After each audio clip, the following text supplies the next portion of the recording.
एक समय की बात है, एक पंडित जी थे। उनके घर के पास राम सीता का मंदिर था।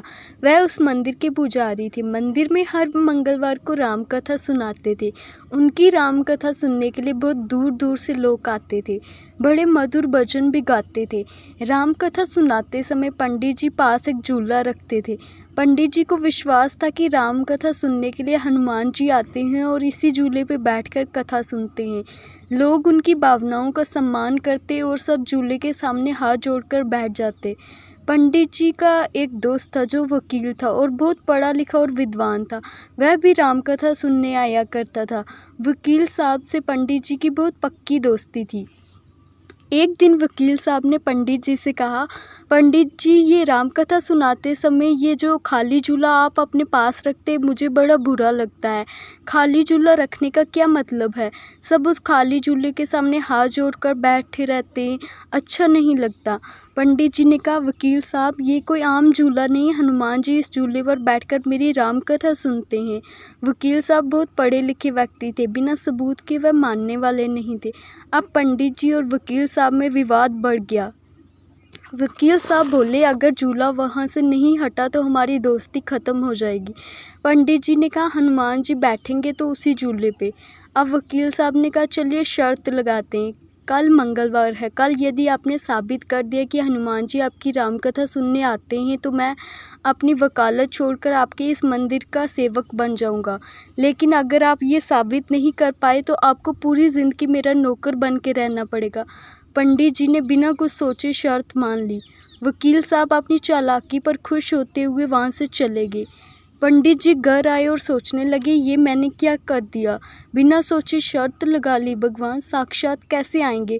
और अगर साबित नहीं कर पाया कि हनुमान जी कथा सुनने आते हैं तो सारी ज़िंदगी नौकर बनकर गुजारनी पड़ेगी। सारी रात पंडित जी रोते रहे और रात जागते जागते बिताई। मंगलवार आ गया, रामकथा सुनाने का समय भी हो गया। सारे शहर में शर्त वाली बात पता चल गई। आज हज़ारों लोग रामकथा सुनने आए। वकील साहब भी आए। रामकथा शुरू हुई। झूला लगा हुआ था, सबकी नज़र झूले पर थी। रामकथा सुनाते सुनाते 1 घंटा हो गया। झूला एकदम शिथिल था। कथा का अंत भी आ गया। सबकी नज़रें झूले की तरफ थी। कथा समाप्त हुई। वकील साहब अपनी जीत पर खुश हो रहे थे। पंडित जी राम कथा के बाद हमेशा की तरह भजन गाने लगे। आज उनकी वाणी में अलग तरह का उत्साह था। वह भजन गाए जा रहे थे, आंखों से आंसू टपक रहे थे। हजारों की भीड़ खामोश खड़ी थी। झूले की ओर सब देख रहे थे। भजन की धुन और तेज हुई। तभी चमत्कार हुआ, झूला हिलने लगा। लोगों की सांसें अटक गई। झूला धीरे धीरे मंद गति से हिलने लगा।